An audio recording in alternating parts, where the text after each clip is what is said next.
Isang hindi pangkaraniwang insidente umano ang naganap sa loob mismo ng Malacanang matapos magwala umano si unang ginang ni Satanas Max. Ayon sa mga ulat, ito ay matapos tumestigo ang isang security guard laban kay Pangulong Kuting Jr. sa isang hindi pa malinaw na kaso. Ayon sa ilang saksi, nagalit umano si Ginang nang lumutang ang testigo at magsalita sa isang imbestigasyon. Hindi pa tiyak kung anong detalye ang binunyag ng security guard, ngunit may mga espekulasyon na may kaugnayan ito sa isang sensitibong isyu sa loob ng palasyo. Samantala, agad namang tumugon ang Malacanang at sinabing walang katotohanan ng ulat na nagwala ang unang ginang. Sabay diin na ang administrasyon ay mananatiling bukas sa anumang imbestigasyon. Sa ngayon, patuloy ang pagbusisi sa tunay na nangyari sa loob ng Malacanang at kung ano ang laman ng testimonya ng security guard. Hinihintay pa rin ng publiko ang opisyal na pahayag mula sa gobyerno. At yan nga ang balitang ating pagkakatutukan. Ngunit bagong lahat, siguraduhin mag-subscribe at ihit ang notification bell para sa patuloy na pagtutok sa mga silip ng bagong balita sa tunay na boses ng masa.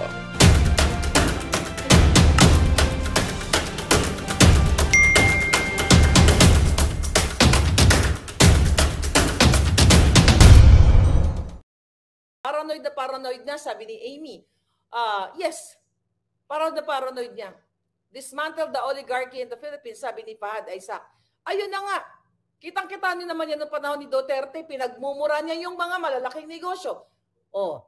Di ba? Nagbayad kagad ng kanilang mga taxes nung pinagmumura ni Pangulong Duterte. Kasi si Duterte, mayroong leadership, mayroong balls. Si Kuting, ang alam, magtraidor sa taong bayan, magtaksil, mga kababayan. Kaya nagkaletse-letse na ngayon ang nangyayari sa inyo. Walang empathy, walang pakialam sa inyo. Lalo na doon sa mga sundalo na namatay. Di ba? Nakita nyo naman yon. Nangamatay, hindi man ang dinalaw ng buwakan ng ina, pero sa Australia, nag-alay-alay ng wreath. Nag-alay-alay ng bulaklak ang hinayupak na ito. So ngayon, mga kababayan, kailangan na talaga nating tanggalin ang taong yan peacefully dahil sa patuloy na pagpapatahimik, patuloy na martial law. Sabi nga ninyo, sinabi ko, silent martial law matagal na. Dahil the moment na pinakikialaman niya ang mga empleyado ng gobyerno, ang kanilang mga social media accounts, ang pagpuwerta sa kanila na umattend sa kanilang mga activities, sa kanilang mga event, dahil pag hindi naka-attend sa kanilang mga rally, yung remember the kick-off rally na yan, ay tatanggalan nila ng trabaho o gigipitin nila o ipofloat nila, itatapon nila kung saang bundok ng hibok-hibok. Ayaw tayong pakinggan ni Kuting. Ayaw makinig ni bangag na pulboronic sa hinaing ng taong bayan. Di ba? Ang gusto nila, reforma. Reforma daw. Papalitan ng charter change. Ay, papalitan ang charter. Reforma para sa kanila, para patuloy ang pagkamkam nila, mga palangga. Wala nang integridad ang hayop na to. Puro kasinungalingan. Bakit kailangan pa niyang mag-stay dyan? Wala nang tiwala sa kanyang taong bayan. Kung ganito, na patuloy na binababoy kayo, at tatahimik lang kayo, iba tahimik. Sabi ko nga palangga, walang mangyayari sa ating bayan, kundi lalo tayong lulubog. Okay? Kung hindi kayo magsasalita, dahil nga halos lahat ng mga malalaking media ay nasungal-ngalan na Lisa, business dealing, o pera, o kung ano pa man, nasungal-ngalan na ni Lisa yan. Papayag ba kayo na isang buwaka ng inang Cordoroy ang mukha na si Lisa Araneta Marcos, aka Butod, Mudlo, Putot, ang patuloy na magpapahirap sa inyo? Kayo, ulit-ulit ko, men and women in uniform, kayo dati ng mga taong gobyerno na binababoy ng babaeng pinakamasama sa lahat. 1 billion o trillion times ang kadyutahan ng buwaka ng inang Lisang hayop na yan. Buwaka ng ina yan. Wala nang magiging maganda na mangyayari sa kinabukasan ng bayan. Ang meron lang magandang mangyayari, sila. Ulit-ulitin natin, party-party, every other day. Nung birthday ni, may nag-message sa akin, itong buwaka ng inang Sandro na yan. Okay? Yung hayop na yan. Nag-birthday, nag-party na naman. Samantalang kayo, hindi makabili ng tamang sapat na pagkain, Tapos papayagan nyo na lang na ang pera ng bayan pinaparty. Pera ng bayan pinupulburon. Pera ng bayan binabayad sa trolls. Pera ng bayan binabayad sa mga hitmen para ipagurgur tayo. Hindi tayo titigil everyday. Mga palangga, huwag kayong pumayag. Kailangan yung kausapin ng inyong mga anak, ang inyong, lalo ng mga teenagers. And I salute dun sa mga bata dyan sa KOJC. Talagang makikita mo sila, mga bata, hindi sila katulad ng mga bayarang ralista na ginagawa ng mga kaliwa. Actually, tinanong ko yung nag-attend ng pagkain. Sabi ko, palangga, sabi ko, ano yung na-notice mo? Sabi ko, be honest, anong na-notice mo doon sa KOJC rally? Ang sabi sa akin, Miss Maharlika, grabe, disiplinado, ang linis. Actually, nung sinadya sa akin yung video, tinitignan ko kung may kalat. Kasi pag nagra-rally, katulad ng rally ni Kuting, di ba? Not only kay Kuting, halos lahat ng political rally, mapakuting, kahit na sinuportahan natin noon, mapadilawan, mapapinklawan, ang kalat, sobra, binababo yung mga daan. Pinatapon lang kung saan yung mga bote ng tubig, o kalat doon sa rally. Sabi sa akin ni Palangga, sabi niya, grabe, disiplinado, wala kang makikita talaga na bulto-bultong kalat. So, ibig sabihin, nagre-reflect yung leadership ni Pastor Quiboloy sa kanila. Ibig sabihin, disiplinado sila. Kasi kung yaan ay bara-bara, kung bara-bara ang kanilang leader, walang pakialam, hindi sila tinuturuan. Ito, actually, ito yun eh. Tignan natin to. Tignan natin tong video na to. Ito ba yun? Okay. Hindi pala to. But anyway, nakita nyo naman dyan, mga palangga. Nakita mo, hindi pala wala dito, hindi nakikita. But anyway, tignan nyo na lang sa rally. So, sabi niya sa akin, Miss Maharlika, talagang wala kang makikita yung katulad ng ibang rally na, naka-attend naman siya ng ibang rally, na sobrang dami ng kalat. So again, dito nagre-reflect ang leadership ni Pastor Quiboloy sa kanyang mga nasasakupan na marunong sila mag-clean as you go. Kung lahat tayo, sabi ko nga kay Palangga, sabi ko, alam mo, kung lahat ng Pilipino marunong, may disiplina, na hindi nagtatapon ng mga basura, hindi babarayan sa mga estero, sa mga baha. Hindi sana hindi kikita yung mga buwaka ng inang, mga tirador o mga kawatan sa politiko kasi yung mga pagtatapon ninyo mga basura, di ba? Ano ang ginagawa diyan? Binabudgetan niya ng gobyerno, mga dredging project, mga clean chuchu-chuchu, kung ano-ano pa. Millions of billions of pesos ang napupunta diyan na kunyari lilinisin nila.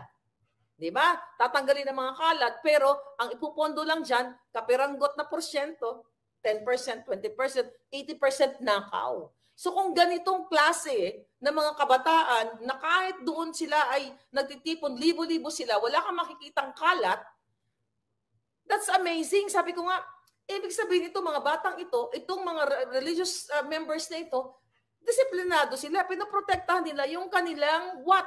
Yung kanilang, of course, yung kanilang congregation, yung kanilang kingdom, yung kanilang leader, at kanilang mga sarili. Kasi kasiraan, the moment na magkalat yung mga yan, the moment na parang mga salaula na walang pakundangan, magre-reflect yan sa kanilang kongregasyon. Bakit mo naman pasasuportahan yung mga ito na ang kakalat nila? O itong nagre-reflect sa kanilang leader. See that?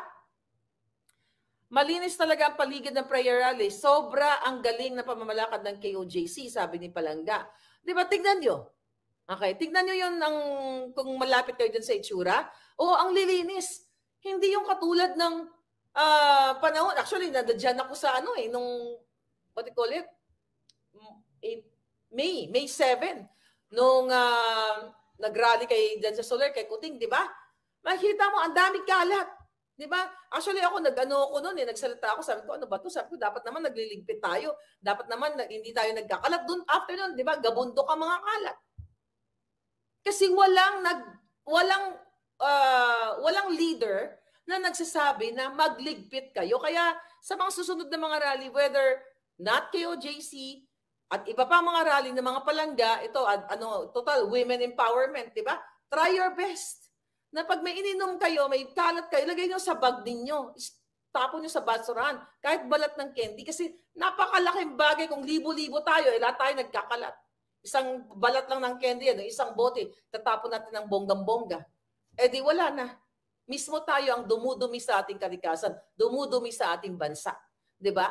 And I salute you guys. Kaya sabi ko sa kay Palangga, yung volunteer, sabi ko nakakatuwa naman. Tapos sabi ko, ano yung negative na nakita mo?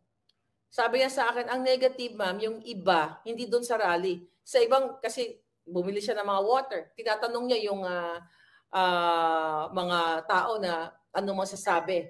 Ano daw masasabi sa nangyayari ngayong rally sa Liwasang Bonifacio. Very generic yung sagot na parang ang sabi niya sa akin, yung iba parang walang pakialam. Pero ang common denominator, sabi niya sa akin, pero ang common denominator ma'am, ang sinasabi nila, nabudol sila. Hindi nila akalain na as early as before 2 years ay ganito na nangyari sa Pilipinas. Sabi ko, okay na yan sa akin na marinig ko. Yan na lang na naramdaman ng taong bayan na nabudol sila at binaboy sila ni Marcos. At even though hindi sila makarating doon dahil syempre kailangan din naman magtrabaho ng mga tao, ibig sabihin, hudyat yan, nagising sila. Diba? Gising sila. Pero dapat ang mas gising yung mga taong nasa gobyerno na nakikita nila etong sigaw ng taong bayan, sigaw ng KOJC members na kailangan ibigay nyo sa amin ang hustisya. Hindi nyo pwedeng gipitin si Pastor Quiboloy at litisin ni Ontiveros dyan. Sabi ko nga, yan si Ontiveros, ang jutang gininang yan, alam nyo naman yan. Diba? Anti-Marcos pero ngayon hindi na anti-Marcos. Kasi what?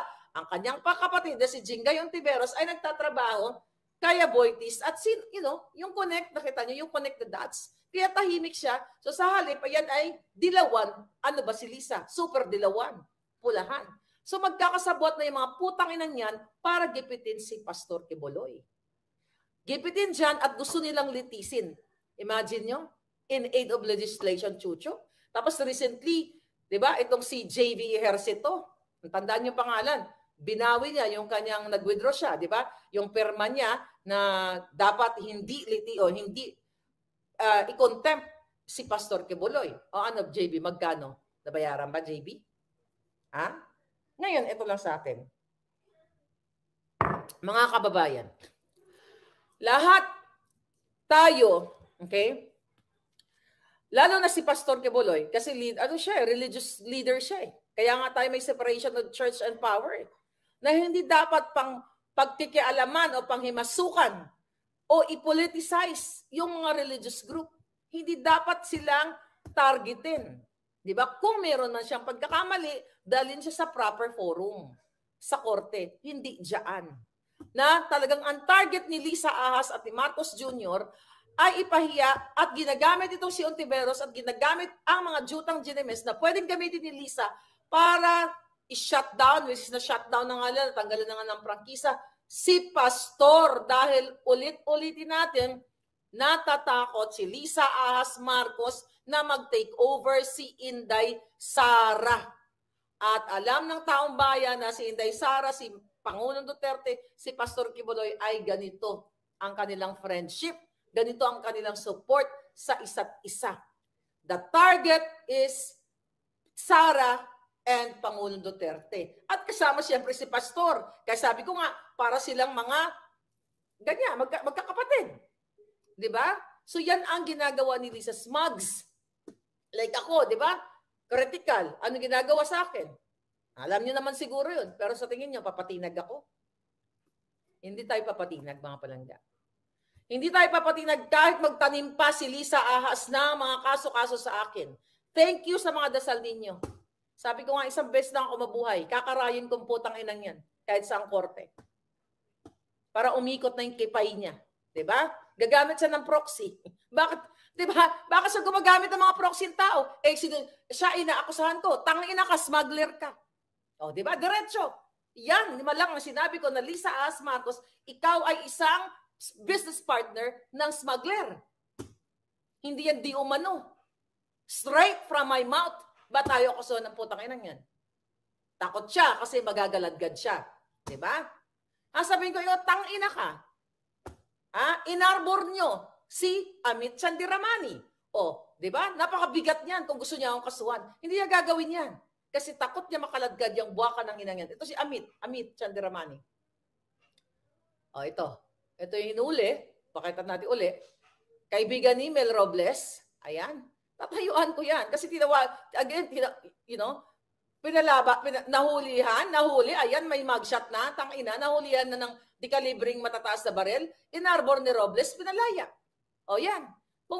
Kung si Lisa Ahas Marcos na kordoroy ang pagbumuka at pinakamakawat sa lahat ng makawat at pinakasatanas sa lahat ng satanas. Most powerful ka? Bring it on. Bakit hindi ikaw ang pumaso sa akin? Bakit kang gumagamit? Duwag ka. Nagtatago ka sa salapi ng bayan. At babawiin namin lahat yan sa tamang panahon. Di ba? Hindi yan libel. O, hindi yan di umano. Right there sa mukha ninyo mga palangga. At pinakita ninyo sa atin kung paano siya associated sa mga yan. Lalo na kay Michael Ma na pinangalan ng smuggler. Hanggang ngayon, walang hearing dyan. Anong ginawa ni Kuting? Kasi nag-iintrega sa kanila every day, every second, bawat segundo. Nag-iintrega sa kanila. Bawat segundo, bawat hininga nila. Kahit sila ay nagpupulburon, kahit sila ay nagpa-party, kung saan man sila mag-travel, kumikita sila ng pera, mga palangga. See? Tapos kayo, ano? Hindi nyo to papansinin? Pinakita ko siya paulit-ulit, isang taon na ako nagaganyan. But again, I'm so happy dahil dumadami na nga tayo. Siyempre, hindi naman kagad-agad mabibigla yun ng boom. Slowly but surely. Kaya Kalisa, kahit palitan mo pa yung mga regular guards dyan sa Malacanang, papalitan namin kayo. Mga dugong hudas, sabi ni June Raizon. Faye Cadasio, thank you palangga. Happy Sunday dyan sa Pilipinas. Sindikato ang gobyerno, sabi ni Watsi. Okay? Sindikato talaga. Kaya naman ang mga hinayupak na yan, no? Posible na halang ang mga kaluluwa ipinalit sa PSG. Mga bayad ang mga kaluluwa, sabi ni Sanico. Sana, ako naniniwala ako na kahit paano may puso pa yung mga yan. Kaya nga pinapaalam sa inyo, mga kababayan, pinapaalam sa inyo ng mga concerned natin mga nasa Malacanang na yan ang ginagawa nila. Alright? Tignan natin mga shooting jazz natin. Alright. Anyway, mga kababayan, yan ang kailangan ninyong malaman. Rebecca Ogata, thank you palangga. Sabi ni Desiree, mabuti pa si Madam, sobrang tatapang na, kaya ang matatapang na men in uniform. Desiree Dailan, oo nga eh. Pero naniwala akong matatapang din yung mga yan. Kayo, thank you Desiree. Ngayon, sabi ko nga, ito mga matatapang na men and women in uniform. If you are for your country, if you are for your flag, na sumumpa kayo, you have to speak up. Ako nga may patong pa sa ulo eh. Cool lang. Di ba? Pakulkul lang ako ng bonggang-bongga. Nagpa-function pa rin ang buhay ko. You think natatakot ako? Hindi. Ba't ako matatakot? Sila lang ba may kamay? Kahit ballpen lang. Sila lang ba may kamay? Ballpen lang. Pag na-shot sa kalimutaw nila, tangina. Di ba? Yun ang kalimutaw. Ballpen lang. Kapag nag-igo ni sa kalimutaw sang ahas, ay di potar, mag-ikol-ikol din ang buli isang ahas. Translate may Ilonggo. Ito lang katapat niyan. Sana maging matapang sila. Mag-via Zoom ka mamaya. Mag-via Zoom na naman ako. Wala naman ako invitation. Nagsalita na ako. Pero para mas maganda dun sa live, nahirapan talaga ako dun sa salita ako nung interview, okay. Pero naririnig ko yung boses ko. Hindi ako nag-e-echo yung boses ko doon. I hope maging okay yung reception, I hope so. Why not, di ba? Mga smuggler na mamahagi naman kayo kahit isang sakong bigas, sabi ni Claire Romulio. Protect Madam Harlika, sabi ni Watsi ng Bisaya. Okay? Huwag daw agad pupunta sa Malacanang, sabi ni Captain Dado. Okay, you know what? Expect the beautiful things sooner. Okay? Ako, sabi na nating kaya, ganito na lang. Sabihin na, basta expect the beautiful things, mga palangga. Alright? Basta huwag kayong tumigil. Huwag kayong magpasindak. Mga kababayan, kanina, okay, with my friends and business partners here. Kasi I have new business partner. Kasi busy yan ang lola ko. Ay, lola mo. Sabi sa akin, hindi ka ba hindi ka ba naatatakot or naapektuhan sa mga nangyayari, ginagawa sa panggigipit? Hindi. Sabi ko ganun sa kanya. Kahit bigyan nila ako ng burden. Sabi ko, I think, yun ay adya ng Diyos. Adya ng pagkakataon. Sabi nga ng friend ko, ito lang, no? Chika-chika lang, mga palangga. Sabi niya, I think you have to go back to school, sabi sa akin. Sabi ko, school, aaral na naman, napapagod na ako. Wala na ako energy sa dami ng, may energy ako sa Boljak. Sabi niya, bumalik ka sabi niya, mag-aral ka kaya, mag-abugas siya ka para ipagtanggol mo yung sarili mo. Sabi sa akin, pagtanggol mo para lalo mo silang durugin. Sabi ko, I don't think so. Nakaya ko pa yan sa dami-dami ng mga activities na ginagawa ko sa buhay ko. At syempre, ating pangkabuhayan. Sabi ko na ganun. Sabi niya, hindi, para gusto, sabi niya sa akin, gusto kasi kitang makita na nilalampaso mo sila. Sabi ko, kaya naman natin silang lampasuin kahit hindi ako abogada. But sabi ko, we'll see, I hope I'm rich so I can afford to go to school, di ba? Mahal kasi dito eh. Actually, nag-inquire na ako. But to be honest with you, 4 or 5 years ago, sumagi sa isip ko na bumalik talaga na mag-law school kasi hindi ko kaya. $25,000 to $50,000 isang taon. Kaya ko ba yun? Wala naman ako ninakaw sa kaban ng bayan. Hindi not isang taon. Yung isang semester, $25,000 to $50,000. Okay? How can I afford that? Unless kung magnanakaw ako sa kaban ng bayan, makapag-aral ako ng abugasya. Pero sa Pilipinas, medyo mura lang yata. So I can't. But kapag nagtuloy-tuloy ang aking new venture, na aking bagong bongga-bongga negosyo, why not?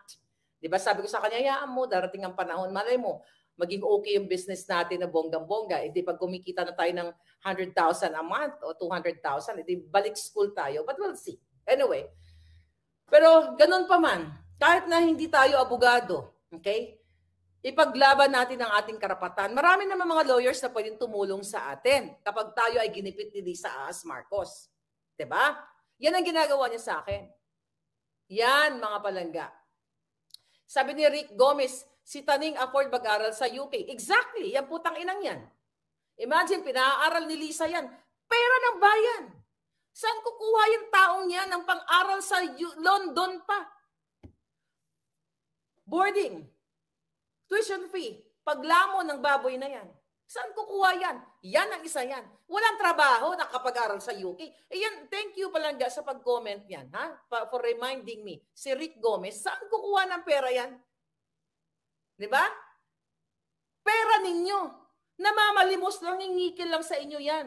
Yung mga dating nanonood sa kanila, nangingikil. Didn't can afford na pumunta sa UK? Anong negosyo niya? Well, part din siya ng smuggling business. Part sila ng pagpapanalo sa loan better. Dahil yan ay si Mel Robles ang kanyang what? Ang kanyang, okay. Ito na nga, speaking of that, may panalo na naman sa loto. Loan better na naman ba ito? Winners of jackpot, one draw date, March 9. 14 million. Ayan 14 million na naman. Speaking of that, nagkataon talaga, 14 million? Si pang-aral ni Taning? Kung hindi niyo bubuksan ang inyong isipan, mga palangga, yung si Nieto na yan, yung hayop na yan, isa yan. Alagad ni Satanas din yan. Alagad ni Lisa Satanas yan. Paano makaka-afford? Sino mga taga-UK dito? Okay? Sabi ni, mayroon mga scholarship na pwedeng i-avail sa USA. Meron nga mga loan. Kaya lang, right now, hindi ko pa kaya mag-aral mga palangga. Kasi ang dami kong ginagawa. Sabi ko, pag lumuwag-luwag yung schedule ko. Maliban sa pera yung schedule ko.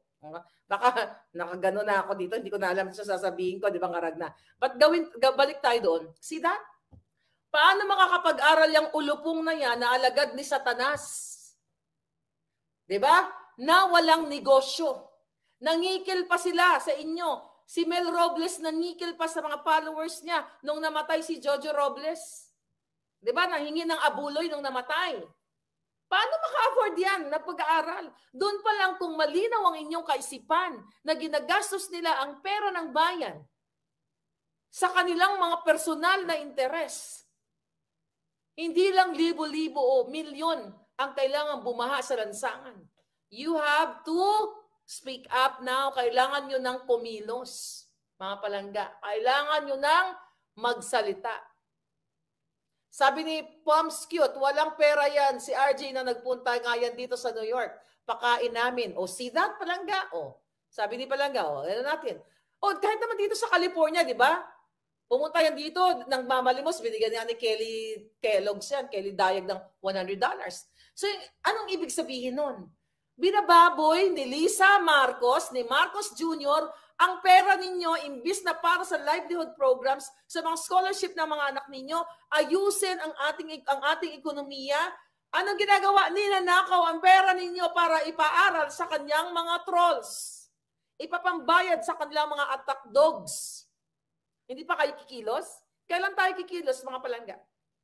Magpasalamat tayo, may SMNI tayo dyan. Meron tayong KOJC, meron andyan kayo. Kumilos na kayo, kumbinsihin ang inyong mga, lahat na pwede nyong kumbinsihin, mga palangga, na magsalita. Kinikitil na, ginugurgur tayo sa social media. Ginugurgur lahat tayo, pati kaban ng bayan, ginugurgur, ginigipit, walang hiya si Marcos Jr. at ang lahat ng buwaka ng inang, mga kabinete niya, binababoy ang Pilipinas. At ngayon, ibabala pa kayo sa kanyon, ibabala kayo sa gyerang parating na pagbabadya. Dahil sa mga ginagawa ng hayop na to, wala silang pagmamahal sa Pilipino. Meron silang pagmamahal sa pera ng Pilipino. Meron silang pagmamahal sa kanilang mga kasabwat na dorogista, na mga mafia at lahat na mga kababayan. See that? I can't afford na magpatuloy pa ako magsalita. Okay? Magandang balita ang hatid namin sa inyo ngayong araw. Sa pagtatapos ng aming balitaan, nagbigay kami ng mga mahalagang impormasyon. Maraming salamat sa pagtutok at pagsuporta sa aming programa. Huwag kalimutang manatili sa mga susunod na araw para sa mga bagong balita at mga kwento na dapat nating abangan. Mula sa Boses ng Masa, magandang araw, Pilipinas!